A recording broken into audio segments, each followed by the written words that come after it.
Esos 1.400 millones que ha recortado, ¿quién los va a pagar y cómo se van a solventar? Porque no pueden dejar de existir. Bueno, hay un recorte de 580 millones en lo que es gastos corrientes y el ministro lo único que dijo es que alrededor de 200 millones de esos 580 millones serán recortes directos, entre comillas. No sé a qué se referirá, no sé si eso se refiere a recortes de sueldos o recortes o personal. O sea, en realidad recortes directos es una frase muy críptica, difícil de poder comprender a qué se refiere específicamente. Y acerca de la reducción en gasto de inversión, que es la reducción más importante, de 839 millones, pues el gobierno ha dicho algo también, el ministro dijo algo también crítico, dijo no se afectará a proyectos que generan crecimiento económico, consumo nacional y empleo. A lo cual uno se pregunta, entonces, si antes se gastaba en eso o se pretendía gastar en eso, que aparentemente es lo que no generaba crecimiento ni consumo nacional y empleo, ¿para qué lo habían presupuestado para empezar? Aquí se presupuesta gasto que no genera empleo, ¿ok? Y bueno, porque viene la crisis, ahora solo vamos a priorizar lo que genera crecimiento económico y consumo nacional. Y aparte dijo que no se van a afectar los proyectos que afecten el cambio de la matriz productiva, que es una frase que aparentemente lo explica todo y no lo explica nada.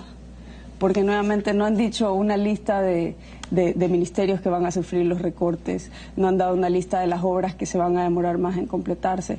Es decir, tenemos muy poca información a estas alturas. Lo que sí se sabe es que frente a una importante crisis que impactará de manera considerable los ingresos fiscales, el gobierno ha decidido gastar 597 millones más que el año anterior. Es decir, que hizo un presupuesto para el 2015 con bastante gasto, y de ese exagerado gasto, según lo que está escrito ahí, va a disminuir, pero no va a ser lo suficiente para que sea lo mismo del año pasado, ni siquiera menos, aún sigue siendo más. Exactamente, es como que un esposo le explique a su esposa estamos en crisis y la esposa gastadora le dice pero yo voy a gastar, voy a reducir voy a gastar menos de lo que pensaba gastar, pero igual va a gastar más. Explica. El año pasado, claro. Y todo este recorte va a tener un impacto en la sociedad, en la gente, en el pago de las hipotecas de su casa, en el comercio, nuestra relación con nuestros países vecinos. ¿Qué significa no para el gobierno esto? Bueno, lo que pasa es que el modelo de desarrollo que se ha venido implementando durante los últimos años, que ha coincidido con la bonanza petrolera, depende intensamente de la inversión pública. Y no solo eso, sino del gasto público. Los recursos que han ingresado a la economía se han canalizado a través del aparato estatal y como se ha descubierto, se ha llegado a un consenso en la economía, la inversión pública no es igual de productiva y eficiente que la inversión privada. Y entonces es un modelo ineficiente, es un modelo que no se sostiene en épocas de vacas flacas, es un modelo que acentúa el ciclo económico. Es decir, en lugar de ir en contra del ciclo económico, de tener, digamos, un chanchito guardado para las épocas de vacas flacas, es un modelo que en las épocas de vacas gordas, cuando a todo el mundo le va bien, igual le echa más plata a la gente, en lugar de guardarlo para cuando haya, digamos, épocas de vacas flacas, que es lo que la política que se tuvo y de la cual se aprovechó este gobierno en el 2009. Habían fondos ahorrados para fondos de contingencia y eso se utilizó y sirvió para que la economía no sufra tanto los efectos de la gran recesión. Y si no recuerdo mal, el mismo presidente dijo que era lo mejor, que la mejor decisión económica era gastarse los ahorros, que para qué vamos a tener ahí un dinero. Recuerdo que alguna vez, no sé si lo hizo para el 2009, pero me resulta por ahí familiar que el presidente haya dicho que había sido una decisión buena, noble, económica, de sacar los ahorros. Claro, y es que en ese momento había un impacto, puede ser, la verdad no conozco el detalle, digamos, qué tanto era el apretón, pero yo sí tengo entendido que fueron alrededor de 3.000 millones que se inyectaron a través del Estado a la economía y eso de alguna forma hizo que no se sintiera tanto el impacto de la crisis.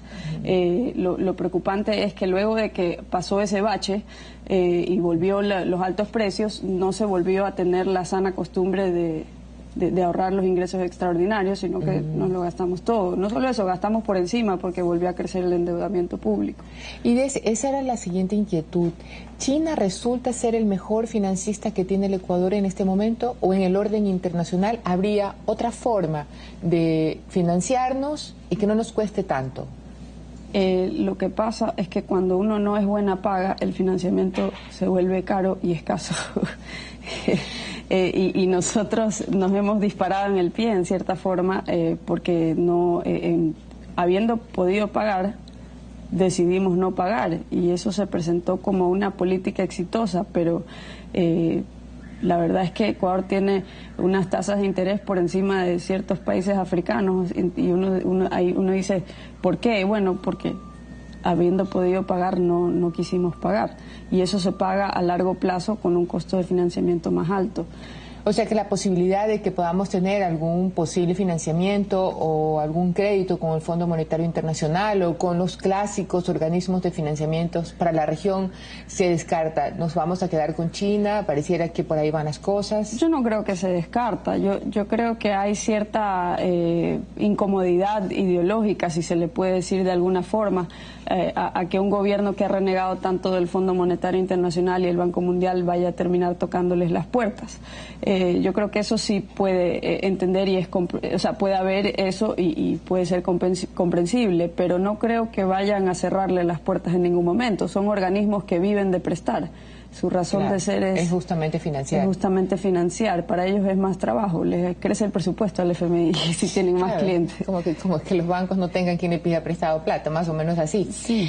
Y nuestra relación con la Unión Europea, una vez que hemos firmado el documento de adhesión al tratado que tienen, ¿va a impactar de alguna manera esta crisis económica que por el precio del petróleo en particular nos está afectando? Bueno, el bloque de la Unión Europea definitivamente es muy importante para el comercio, para las exportaciones ecuatorianas, y los europeos han logrado firmar un acuerdo con nuestro gobierno y va a ser difícil imponer restricciones comerciales a las importaciones, a las importaciones que fueron incluidas en ese acuerdo. Yo creo que va a haber una presión diplomática considerable y se le va a hacer difícil al gobierno echarse para atrás en eso. Eso es lo saludable de los acuerdos comerciales. Atan a gobiernos a través de distintas situaciones económicas. ¿Y saludable para la sociedad ecuatoriana en todo caso? ¿O no? Sí, es que aquí hay una discusión del déficit comercial, como que si el comercio se hace entre gobiernos, el comercio se hace entre personas. Yo tengo un déficit de cuenta corriente muy alto con el supermercado donde compro la comida, porque yo no le vendo nada al supermercado, pero no me importa, yo compro voluntariamente el supermercado porque me beneficia. El comercio a nivel internacional también se hace entre personas y son transacciones voluntarias, no se hicieran si no se beneficiaran. Aquí en el país estamos enfrascados viendo el déficit comercial como que si fuese un marcador de fútbol, cuando el déficit comercial puede acompañar tasas chinas de crecimiento económico o puede acompañar tasas deprimentes de crecimiento económico. Aquí en Latinoamérica hay 3 países dolarizados, viene a ser Ecuador, Panamá y El Salvador. En el caso de Panamá y El Salvador, entre 2005 y 2013 han incurrido en déficits de la cuenta corriente, que incluye el recibo de remesas y también la cuenta comercial, la balanza comercial, que son mucho mayores a los que ha tenido Ecuador. Por ejemplo, Panamá en 2011 tuvo un déficit en la balanza comercial de 15% de su PIB. Ecuador lo máximo que ha tenido creo que es 7% de su PIB. Y de ahí en El Salvador, porque bueno, Panamá siempre dicen, tiene el canal, tiene los bancos internacionales. El Salvador no tiene nada de eso. Y tuvo un déficit en la cuenta corriente de hasta 7% durante los últimos años. Sin embargo, ha habido crisis en esos países, ha habido un pandemonio, han habido restricciones comerciales, para nada. De hecho, Panamá ha crecido en un promedio de 8% entre 2005 y 2013. Ha reducido la pobreza de 19% hasta 9%. El Salvador creció solo a 1,8%, porque tiene un gobierno desastroso del FMLN. Sin embargo, la estabilidad provista por la dolarización puede ser lo que le haya permitido de todas maneras reducir la pobreza de 17% a un 8,7%. Me quería preguntar cómo el socialismo del siglo XXI afectó económicamente a Venezuela, Bolivia, Argentina, pero me quedan 40 segundos. Lo que pasa es que ahí le agregaron leña al fuego, porque a los problemas tradicionales del populismo le han agregado inflación y devaluación. Que bueno, son los problemas tradicionales del populismo, solo que aquí estamos curados en sanos por la dolarización de eso. Para terminar esto, así como el gobierno tiene que tomar medidas para asumir esta crisis, la sociedad civil también. Todos de alguna manera tenemos que poner el pecho y bueno, aceptar una realidad que no está en nuestras manos, pero sí que está en nuestras manos amortiguarla un poco. ¿De qué manera tiene que comportarse la sociedad ecuatoriana frente a esto? Yo creo que cada persona sabe mejor que yo lo que le conviene. Yo no me siento... Es un año que deberíamos como de ahorrar, de gastar menos, a eso me refiero. La gente sabe, yo creo que no hay que ser experto en economía, más vale el problema de los expertos en economía es que creen que saben mejor que usted lo que a usted le conviene.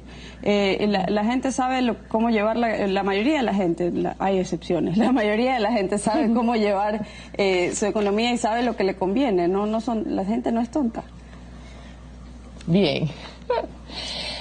Me he sonreído, Gabriela Alfonso, la mayoría. En todo caso, muchísimas gracias por estar con nosotros. Es una crisis que nos afecta a todos.